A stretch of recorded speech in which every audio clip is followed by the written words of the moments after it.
Well, thanks for joining us for the Q&A podcast produced by C-SPAN. I'm your host, Peter Sled. Our guest this week is sports writer Jane McManus, who writes the story of the growth in women's sports. That podcast begins in a moment.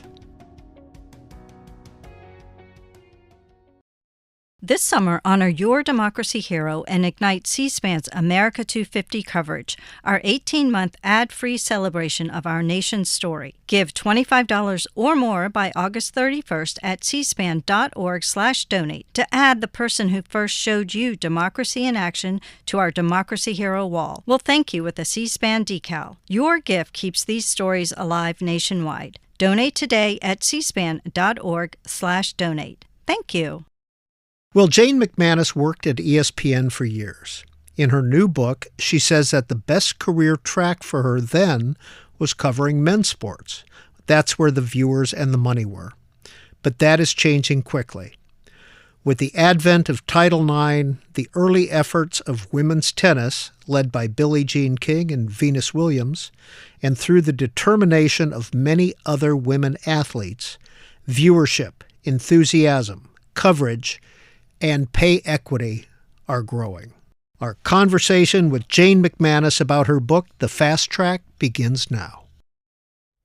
Jane McManus, on the cover of your book, The Fast Track Inside the Surging Business of Women's Sports, the cover photos are Caitlin Clark and Coco Gauff. How much decision-making went into who to put on the cover of this book?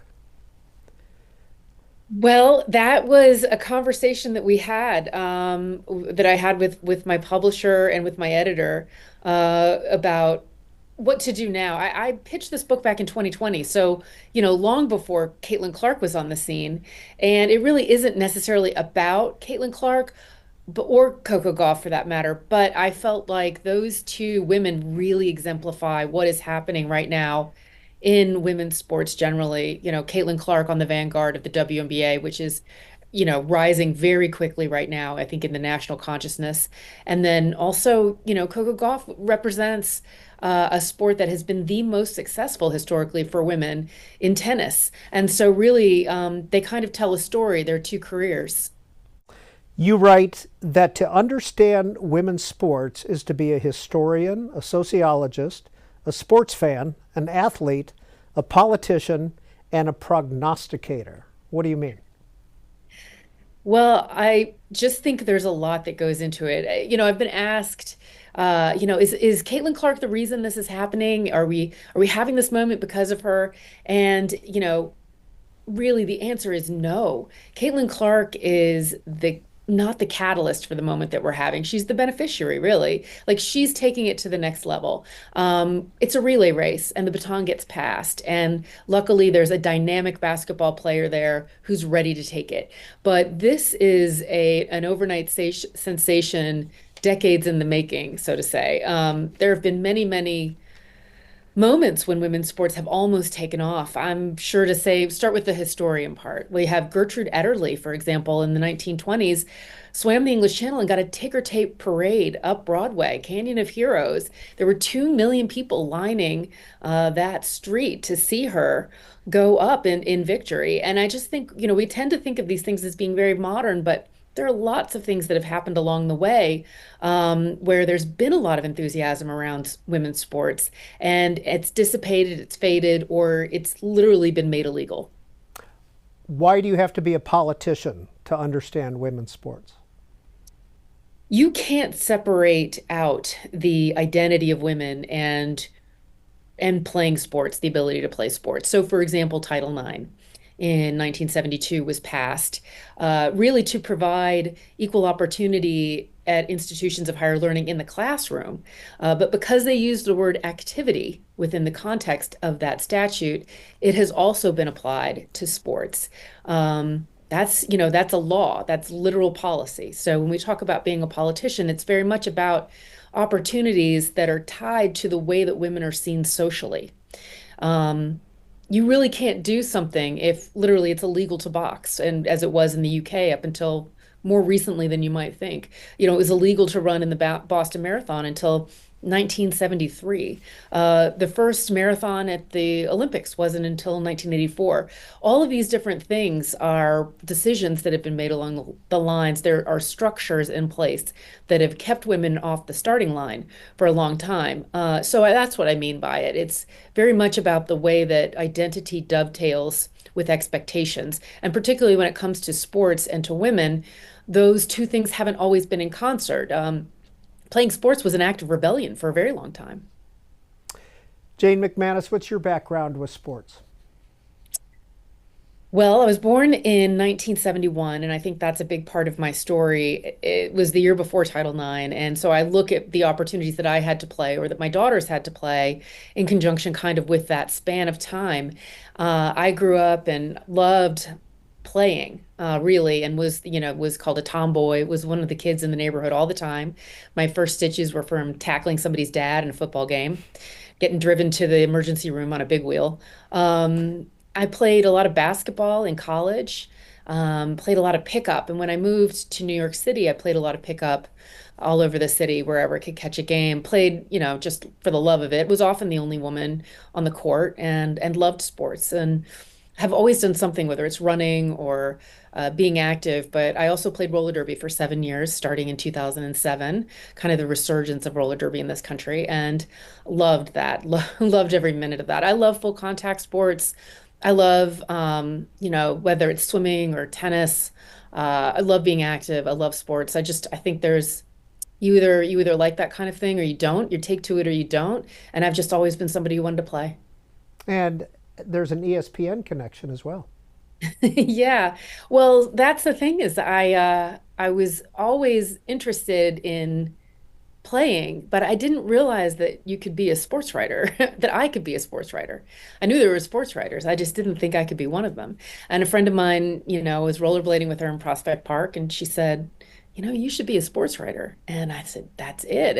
And so, went to grad school at Columbia and literally worked my way up as a sports writer and made it to ESPN and covered the Jets, covered the NFL, and was one of the original 5 columnists at ESPNW in 2010. So I didn't get into sports to cover women's sports necessarily. I got into because I wanted to cover basketball, frankly. But at the same time, to be a woman in the sports business is to be aware of what's happening in the conversation around women in sports, and to see that I was subject to some of those same dynamics that I was seeing women's sports subjected to, the same biases, the same reluctance, let's say. But yeah, I spent a good almost a decade at ESPN covering all kinds of sports and having a great time. Well, Jane McManus, you note in your book, The Fast Track, that covering men's sports, the big sports, was a better career path than covering women's sports, correct? Yeah, sure. More job security, higher pay, for sure. I mean, when I got into covering sports, it was in 1997 is when I graduated from grad school, and really there were no jobs covering women's sports exclusively that I was aware of. Really, men's sports have always been kind of seen as the varsity. I remember once when I was starting off and I was covering a girls' soccer game for a high school, for a high school sports section, and I had covered a couple of girls' games, and I hadn't been assigned to cover a boys' one, and so I went to my editor and I said, when do you think I'll be covering a boys' game? And my editor said, when you're ready. And what that said to me is that there's a hierarchy of coverage, and boys is above girls. We're paying more attention to boys than we are to girls. And really, that was true, not as much really at the high school level writ large. Most sports sections try to cover both equally. But certainly when you get to college and when you're covering colleges, I would cover a lot of college basketball and suggest sometimes that if there was a doubleheader, for example, the women were playing before a men's basketball team, I'd volunteer to cover both games. And sometimes even if I would volunteer to cover both games, I'd be told there wasn't enough space, or, maybe just put the women's game, a paragraph or two about it at the end of the story, stuff like that. So there was definitely a reluctance. I mean, I've advocated for covering more women's sports at every place that I've ever been, whether it's covering the Liberty in New York City or covering the WTA as a beat, particularly when ESPN had all of the majors, the broadcast rights for all of the majors. I thought, wow, that would be a great, natural beat for us to really own and be able to break news on. Well, you dedicate this book to your rollerblading partner, don't you? Yeah, I do. I do. Nadja James, she is no longer with us, but she was this incredibly vibrant, insightful person, and we were active when we would get into all kinds of nonsense when I moved to New York City after college, and we did a lot of temp jobs together, which was pretty fun. But we lived really close to each other, and sometimes I think you need that. Think you need somebody who has a different perspective than you to kind of look at you and say, you know what you'd be suited to, and I'll never forget that moment, and it changed the course of my life. You spend a lot of time with Billie Jean King. What was her role in furthering women's sports? What didn't she do to further women's sports? She and her partner Alana Kloss have been, I mean, it's hard to really describe the magnitude of what they've done. First of all, Billie Jean King beating Bobby Riggs upended a fundamental assumption at that time in sports, which was that women were always inferior to men, that men were always going to be superior athletically in any context. And Bobby Riggs had beaten Margaret Court in the Mother's Day Massacre, and Billie Jean King rose to the moment and said, "Okay, you want another one? I'll play you." And it was, at the Astrodome with, they were brought in literally on litters, carried on people's backs. And the Astrodome was filled, and it was a pomp and spectacle. It was on ABC. I think it's still the largest crowd for a tennis match in the United States. And it was a fundamental moment. It was a fundamental moment of we can do this for women's sports. It propelled the WTA into a place where women can earn a living and have been able to earn a living for a couple of decades now, not as the top player necessarily, but even as a mid-tier player. And that really is really important. And WTA stands for World's Tennis Association?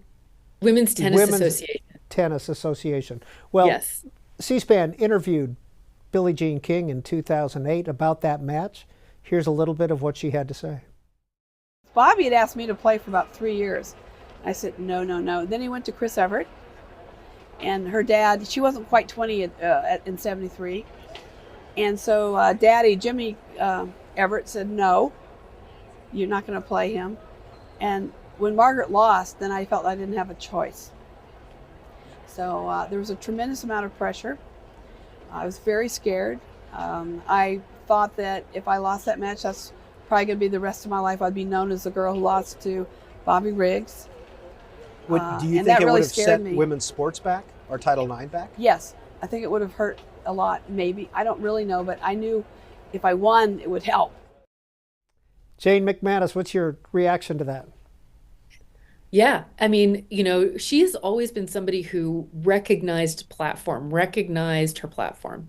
And that's really important. And I think you can hear in what she says there that she's aware, and of course, with the benefit of hindsight, but she's really aware of what that means. And I mean, I love that it's, Margaret Court loses, and so then she's like, "Guess I got to do it." I mean, that's really somebody who's like, "Okay, if it's me, it's me. I'm up, so I'm doing it." And that's really been her approach, not just to that match, but to everything else too. When the women who played in the U.S. women's national team in 1999, we had the World Cup in the United States. And the original venues that were booked for those games were quite small. And some of the women on the team, Mia Hamm and Julie Foudy, wanted to think bigger. And so who did they go to? They went to Billie Jean King to get advice about upping the ante on the stadiums. And so they ended up playing in Giant Stadium in the Rose Bowl and filled the Rose Bowl, which was another seminal moment. And that moment, you wouldn't think had anything to do with Billie Jean King, but it did. It had something to do with Billie Jean King. She's been a consigliere for all of these different leagues as they try to get off the ground, though, the women's professional leagues in different sports, because she has such a great understanding of the moment, the opportunity, but also she is really pushed for things to be financially sound. She's seen a lot of things fail. She hates seeing things fail because she knows, you can have the XFL, which is a football league, that is not the NFL, and it gets started again and again and again. It fails and it gets started again, and there's kind of this infinite appetite to start the XFL. But for women's sports, a soccer league fails, and it's a big deal.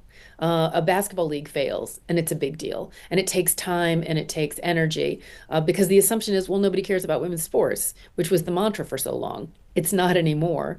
But at the time, that's what they're fighting against, not just the ability to get those leagues up and started, but to quash the reluctance around women's sports generally.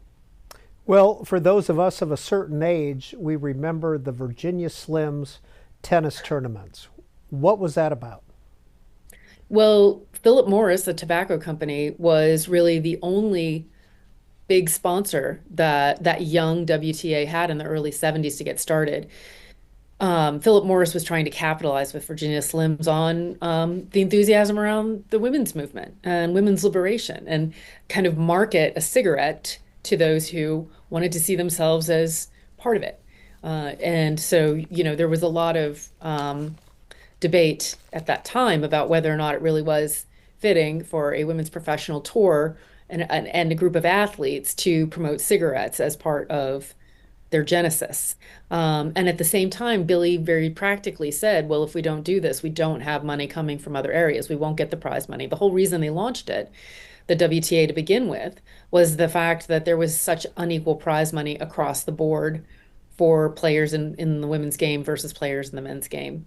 And so they ended up taking that offer for Virginia Slims and launched the tour with it. I mean, I think, there are a lot of players and later on, part of the reason that they ended up choosing to go with other companies and other brands was really just the real feelings about how that really hadn't been a great company to go with at the beginning.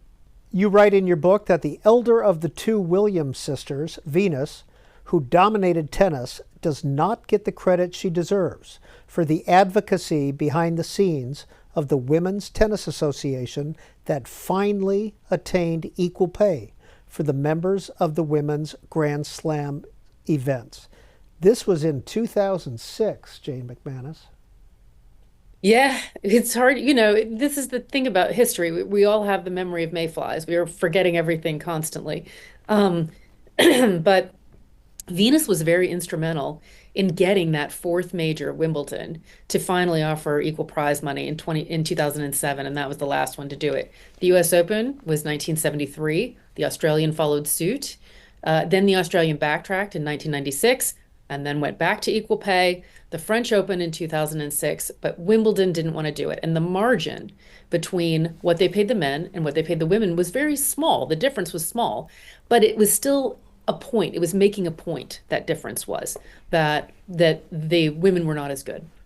And so Venus wrote an op-ed in the Times of London. And, Venus had won the Wimbledon a number of times at that point. She also really connects with the fan base here in London. I think, every great champion kind of has places where they just seem to fit and find, like for Serena, it's Paris, but for Venus, it was always London. And so she writes this really important op-ed that calls to attention that that Wimbledon is doing this and making this point over something as small as the cost of the begonias on the grounds, and really shames the organizers for not providing equal pay and being so reluctant to provide equal pay. And I think coming from another player or just grousing, it wouldn't have meant the same thing. But because it was Venus and because it was Wimbledon and because she was so beloved here, it really made a difference. And the next year, and voices spoke up, and it got sorted very quickly. And the next thing you know, all of the Grand Slams finally had equal pay. Jane McManus, can you make an economic argument that, well, the men earned more money, more viewership, more seats, more people in the stands, etc.? In tennis? Or in any sport? Well, I think you have to go sport by sport because they're all different. The way that revenue is generated is different.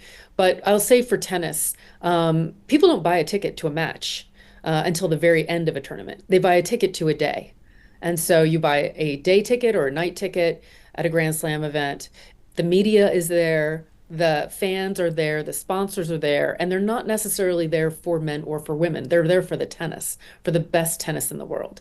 And so for tennis, I don't think you can make that economic argument. If you look at the ratings, for example, there have been times that the women's final, particularly in the United States, less so in the rest of the world, where I think there is more interest in men's tennis, but certainly in the United States, you can have the women's final outrate the men's final on television. So there's really difficult to disentangle, who's doing what for the men's or for the women's. And it's a really margin, it's in the margins. That is a sport where there really is equity, particularly at the Grand Slams. There are, I mean, we could go down the line sport by sport. I don't want to drag this conversation though into, and now we go to volleyball, But there are, each sport has its own kind of financial model. Revenue, player salaries are a percentage of revenue in team sports. They're collectively bargained between the leagues and the players. So each one kind of is a bit of a unique story unto itself. I think, though, when you look at, say, for example, the NCAA, and you look at Grand Slam tennis, and you look at U.S. soccer, all three of those are entities where men's and women's events are under the same umbrella. And they're all leagues that have treated things quite differently. And I think with U.S. soccer, for example, now the men and women are treated equitably, but it took a lawsuit, it took fan outrage and chance of equal pay across the country and in France as they won the World Cup in 2019. And it also took the men and the U.S. Men's soccer team, those players, to come back to the table to collectively bargain so that the women could have equal pay. If the men hadn't made that concession and agreed to do that, the women wouldn't have equal pay today. And C-SPAN's Q&A podcast continues in a moment. Well, let's go talk about the 99ers, the women's soccer team. Well, they were, they were this incredibly genial group of women. You have to realize also, I think, that World Cup soccer, they'd only had a women's World Cup since 1991, I believe is the date. So very recent. So 99, things were just kind of getting started.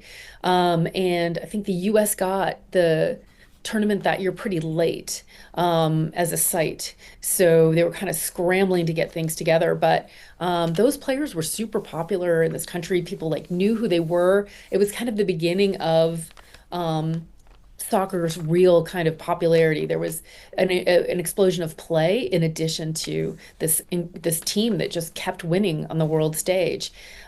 This was the first generation after Title IX. So you had women who were coming of age, having really been encouraged to play and having the opportunity to play their entire lives. And, that's a real difference. And then at the same time, you have the rest of the world really hadn't caught up yet to having girls be able to play in those same numbers. So even in Western Europe, for example, you didn't have the same sort of push for play. You also don't have in other parts of the country or the other parts of the world, you don't have teams associated with universities. And with Title IX and the opportunity for those players many of them from North Carolina, to play at the college level, that's, just reinforcing that kind of excellence and, honing those skills even further. And so by the time they get to the World Cup stage, Mia Hamm and Julie Foudy are practically household names. And then they get there, they play. Brandi Chastain, in a moment of celebration, strips off her shirt and screams in victory. And that photo is taken and it goes across every newspaper, on the cover of Sports Illustrated, et cetera. Just this moment of celebration of this victory. And it was something that everybody could kind of get behind.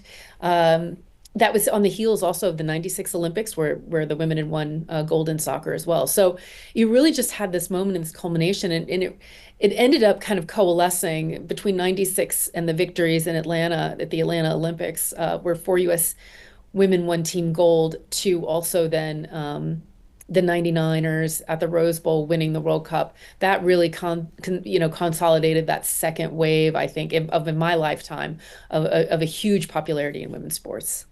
What's the importance of the Olympics to women's sports? Yeah, you wouldn't have. It's really the first place where women were able to play on a big stage like that, and where, it was about national pride. So it's not just about, men's and women's, but it's also this idea of national pride. And all of these different events. I mean, the thing about the Olympics, it's almost unimaginable how you put together something like that and put it on. But you have women competing in so many different events. And so you have so much opportunity for gold. And again, with the US being, having a leg up, the US women having a leg up because of Title IX and being able to, play at the collegiate level.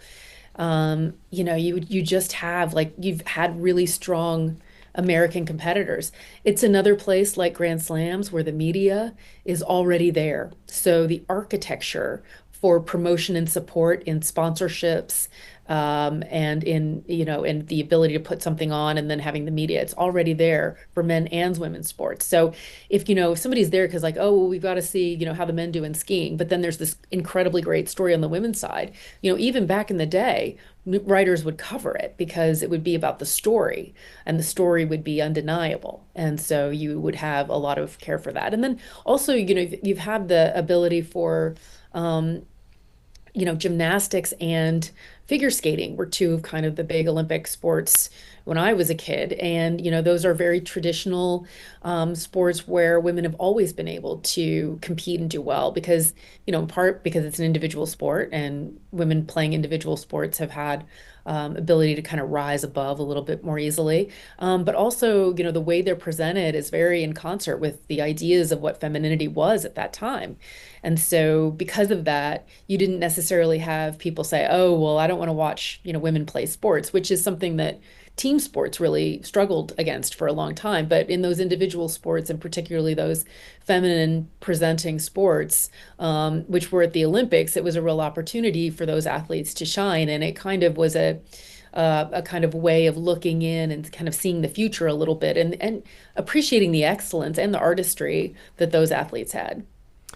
Well, back to the historian part of understanding women's sports, you write that you cannot understand the opposition women have faced as athletes until you look at the way women's bodies have been treated and why choosing to play professional sports has been a radical act. What do you mean? Yeah, well, so back in the late 1800s, there was a German medical journal that reported that, if women competed and overexerted themselves in sports, they could damage their ability to reproduce. And this is something actually that goes back much farther to even, Aristotle and the way that women were looked at when in the early days of Western philosophy and the idea of sorting people into different groups. And women were always seen as less than, and the idea that, women could be damaged if they exerted themselves became quite prevalent.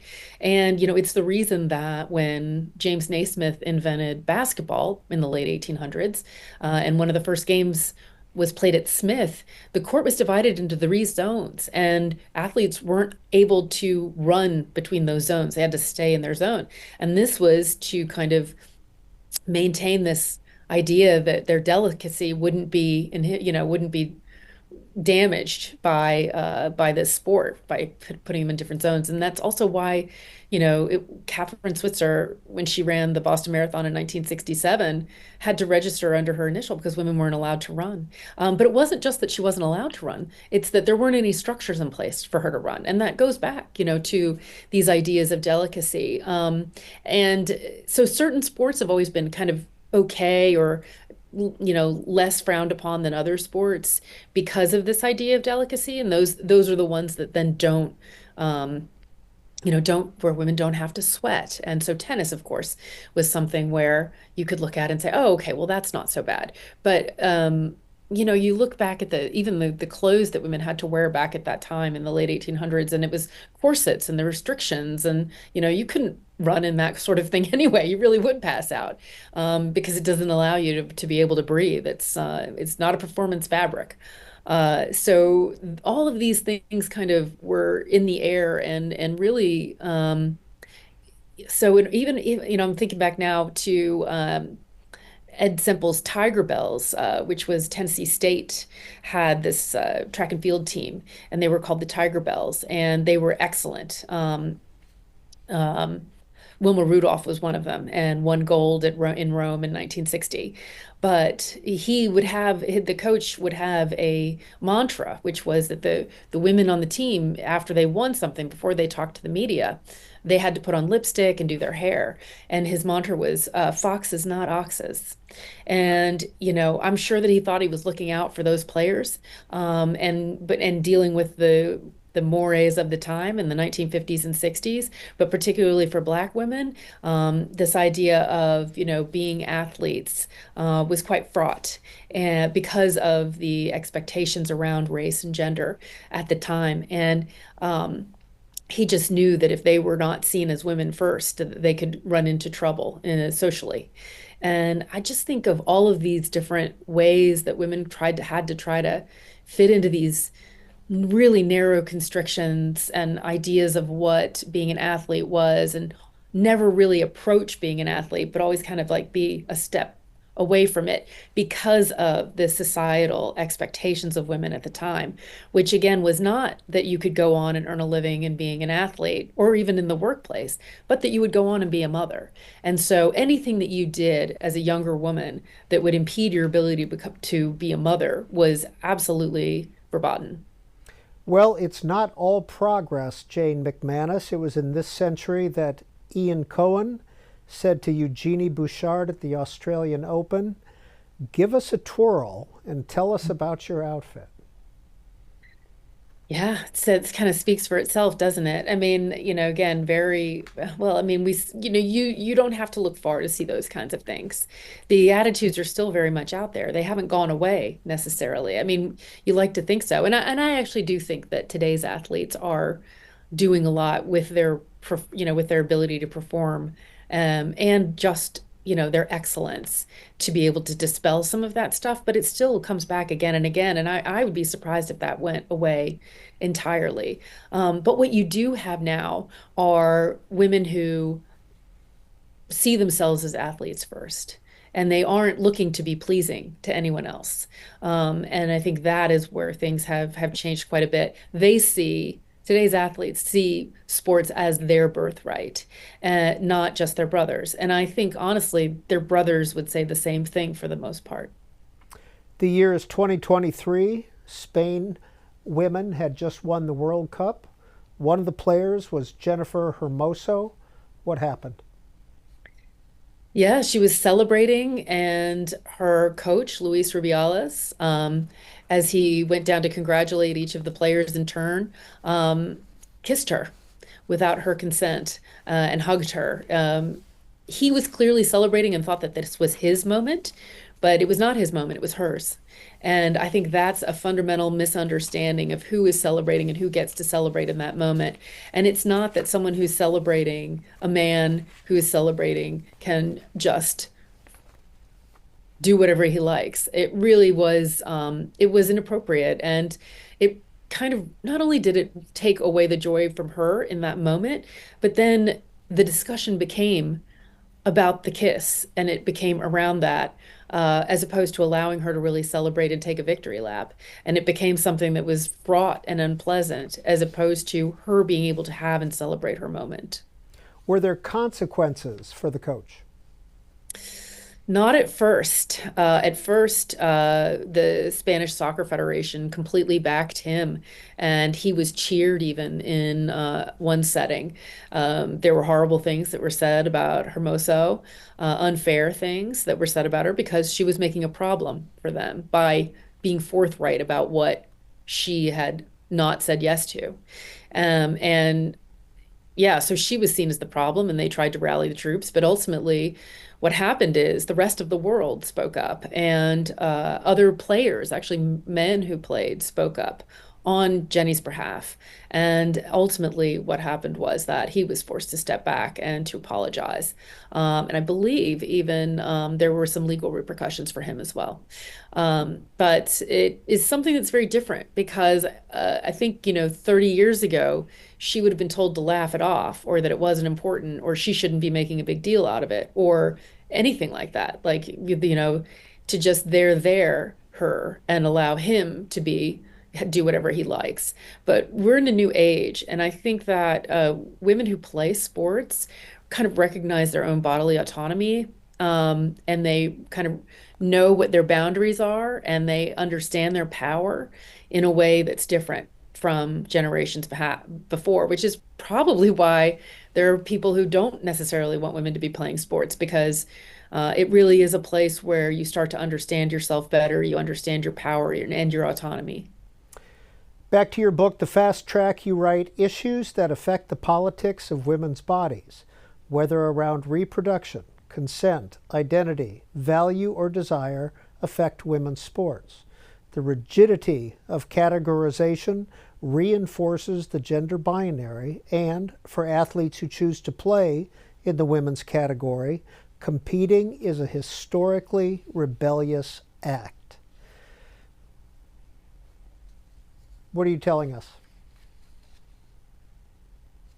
Well, it's important to understand this context, because so much of the pushback that athletes do get when they speak out comes because of expectations of what is your place.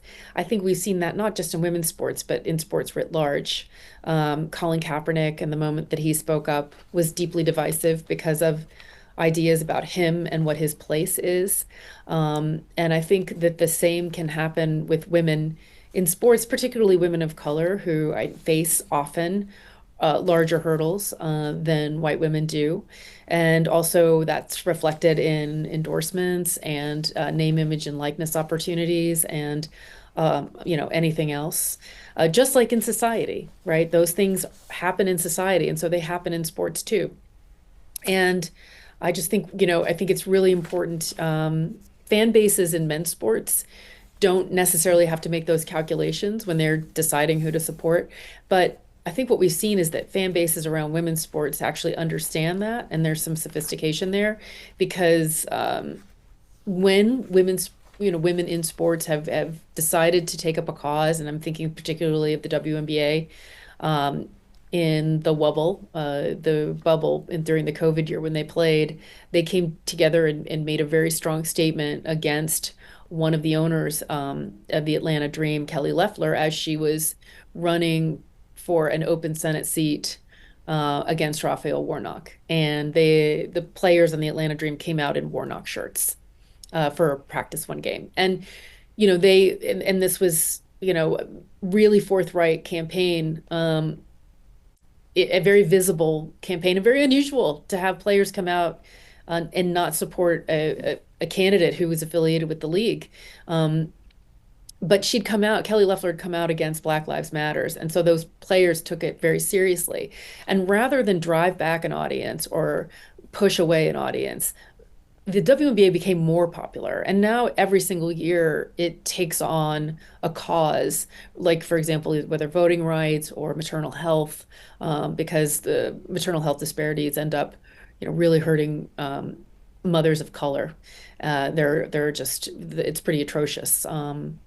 And so bringing attention to those issues is something that the women of the WNBA have decided to do, and the players in the WNBA have decided to do. And I think that it's important to understand the context around it. And I think the reason it doesn't drive off those fans is because they also understand that context. I want to show a little video of former NCAA swimmer Riley Gaines talking about competing. Here's what she had to say. I can wholeheartedly attest to the tears that I saw, not just from the moms in the stands watching as their daughters are being obliterated in the sport that they once loved, but the tears from the girls who placed 9th and 17th and missed out on being named an All-American by one place. And I can wholeheartedly attest to the whispers, because that's what they were. They were whispers of anger and frustration from those girls who, just like myself, had worked our entire lives to get to this meet. And so that first day he swam the 500 freestyle, which is not an event that I do. And so I watched on the side of the pool as he swam to a national title, to literally no one's surprise, beating out Olympians, beating out American record holders. Keep in mind, these aren't scrubs. No, they're the most impressive and accomplished female swimmers this world has ever seen, and he beat them all by body links. That was Riley Gaines talking about competing against Leah Thomas. Jane McManus? Well, I mean, obviously she is, has really been hurt by this, and she's speaking out about it. Um, I think it's a much bigger issue though than just those two people. And I've never competed at a high level in swimming or roller derby or basketball, but I have actually competed in recreational sports, and I've competed in a lot of co-ed sports. And I played against trans players when I played roller derby, which is a full contact sport. And there was an inclusive policy for trans players in 2010, back when I was playing. And just personally, again, it's a team sport. But she speaks to her experience. I'll speak to my experience. I never had an issue playing against trans players. So my concern is that the opportunities for play will be denied people because at the very top level for some sports individually, those rules ultimately get sewn back down to the grassroots level. And I don't know that that makes sense in every case because there are a lot of times when inclusive play is fine. I mean, I played basketball against men for, a lot of my, for a lot of my 20s. And I would just really hate if it became this idea that, well, women aren't safe playing against male bodies and that we need to make sure that we're insulated from that, because then that's going to cut off a lot of opportunities for inclusive play. And I think, so for me, I don't necessarily know what the right call is for the last heat of the Olympics, but I can tell you that I don't think the rules that apply there need to apply everywhere else, and that the idea of community in sports and team play and the great things that come from playing together, and playing co-ed sports too. I don't want us to get into a conversation where we start thinking that everything has to be stratified and women have to be protected and, can't, manage any contact or compete in, or be made to feel uncomfortable. And C-SPAN's Q&A podcast continues in a moment. Jane McManus, what do you think about the surging popularity of pickleball for both men and women? Most of it played co-ed. Yeah, it's amazing. Like different sports become popular at different times. Think of tennis in the 70s. Really things can catch fire. My husband is he loves tennis and he plays all the time. So if I talk too much about pickleball, I just have to be worried personally that, I might, I don't want to disrupt anything at home. But it's a really fun sport, and I think anything that can get you out there and get you moving, introduce you to new people, get you community. Those are all great things, and I think pickleball is something that's certainly catching fire. The problem is, of course, when you turn tennis courts into pickleball courts, there are some tennis players who can get a little flustered. Well, I want to go back to tennis a little bit. We talked about Billie Jean King, but then Chris Evert, Martina Navratilova came along and furthered that game on the women's side. But then the Williams sisters, they kind of amplified everything, didn't they? Yeah, absolutely. I mean, talk about certainly at the beginning of their careers, a political conversation that's happening side by side with their tennis. They were booed at a tournament in Miami because there were rumors about their father orchestrating who would win what match when they played against each other. And when they did play against each other, those matches were not comfortable. And sometimes they weren't all that competitive. It was clear they didn't really like playing against each other. Whatever athletic psyching out they have to do in order to be able to get ready to play at a high level, they really had a hard time doing that against each other. Certainly Venus had a hard time doing it against Serena. So in some ways it was a bit of I don't know, it was a bit tough to watch. But yeah, they both, Richard Williams was very smart in that he saw that, women's tennis players could make real money. And boy, did they both end up making real money. I think you see the investment that Serena's doing today, and it really is, kind of paradigm busting what she's been able to do with raising profiles of other different sports, investing in Angel City, which is an NWSL team, and lots of other things. But, they were fun to watch.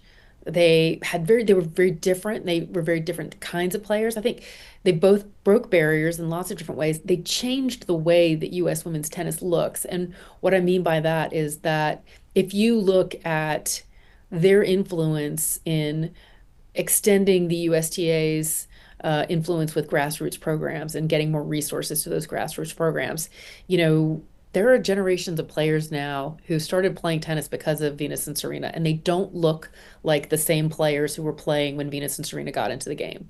You have women of color who, like Coco Gauff, like Madison Keys, who are, absolutely the legacy of those Williams sisters. And the same did not happen in golf with Tiger Woods. We don't have that exact same phenomenon that happened afterwards. So it really is about what they did, Venus and Serena, when they were part of the tour and what they advocated for behind the scenes, etc. But tennis is a very different place now because of what they've done. And they've upped the ante for women, and they've upped the ability for women to make money, in the sport, not just from the prize money, but then also endorsements. And then also Serena really changed the way that people think about what you can do after you become a mother. And Kim Clijsters also, kind of opened the door on that as well. But it's this idea that, tennis is a very different place. It used to be when they came into the game, if you were a woman, you'd probably be retiring around the age of 27. You'd certainly be retiring before you had kids. And if you did get pregnant, that was probably the end of your career. And instead of that, they left at a place where women are playing, into their 40s, and where you can have a child and come back, and it might be more challenging, and you might have to do more to try to get back to where you were, but it's certainly possible. And also, especially with Venus, she doesn't have to win every tournament anymore. She doesn't have to win every tournament in order to be one of the best out there. She's able to write her own ticket for how long she wants to play and what it means to her to play. And again, it's hard to overstate how different that is from the conditions that they found when they started playing. Jane McManus, at their height, did Venus and Serena make more on the circuit or more in endorsements? I believe they made more in endorsements, but they made an incredible, I think, oh gosh, I don't want to throw out the number, but I think it's 96 million for Serena in prize money. But they're still making money in endorsements. So I would say more. Has that changed for women over the years, the endorsements, and are they important? The endorsements are crucial for women, particularly women who aren't playing professional tennis. Professional tennis, again, is the only sport for women where the prize money allows you to have a good quality professional level sport career. And there, up until now, have not been other sports where that's necessarily the case, professional leagues where that's necessarily the case. So Wasserman Collective, Wasserman is an agency that represents a lot of men and women, and they put out some data a couple of years ago on this very topic. And what they found is that out of an annual earnings for an athlete in women's sports, about 82% of that comes from endorsements, and the rest, the smaller chunk, comes from prize money. And so it's actually, prize money is not the way that people are making, or salaries is not the way that people are making a living in professional women's sports. It is in endorsements. It's way more crucial that women get those endorsements because honestly, the revenue for most of the leagues is not at a place yet where those salaries are going to be a wage that it's a living wage, but it's a subsistence level wage. And Caitlin Clark, again, more in endorsements than her pay from the WNBA?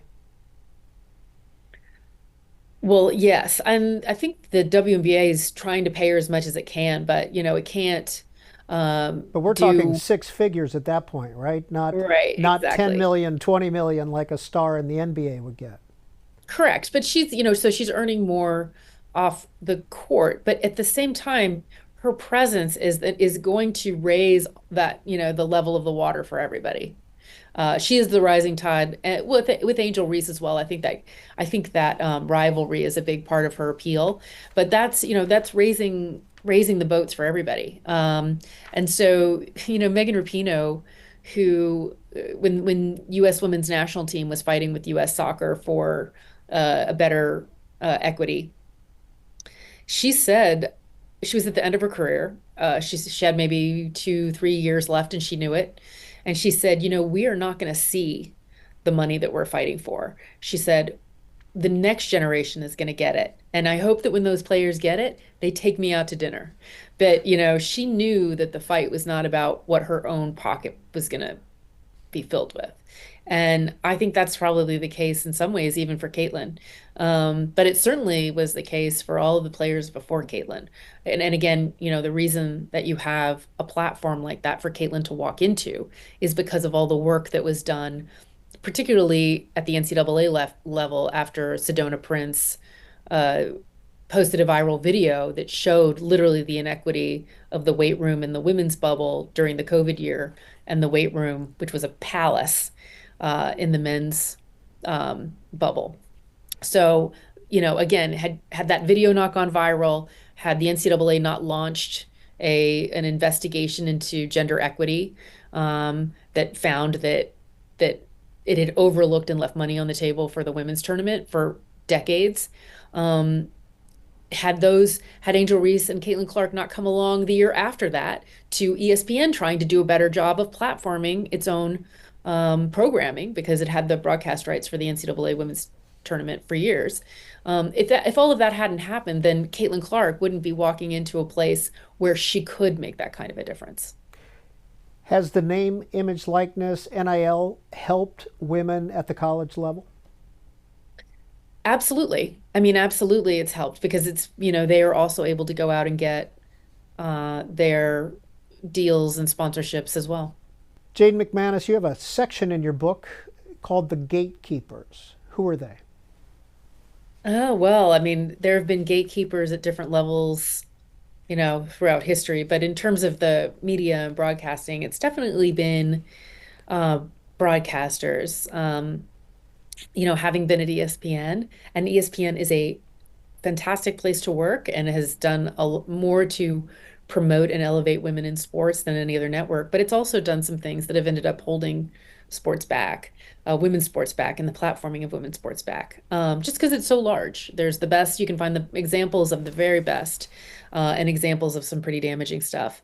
And I think, a lot of it has to do with the advertising model. However, what ends up happening is that decisions are made where, there's an enthusiasm and an emotional engagement with men's sports for a lot of the men who've worked at networks like ESPN over the years. And it hasn't always been there for women's sports. It just hasn't. And so, you don't necessarily get the same kind of investment. You don't get the same kind of resources. You don't get the same sort of platforming. Bumper programming around women's sports has not been there in the same way, and still isn't, unfortunately. I'm hopeful that will change as well.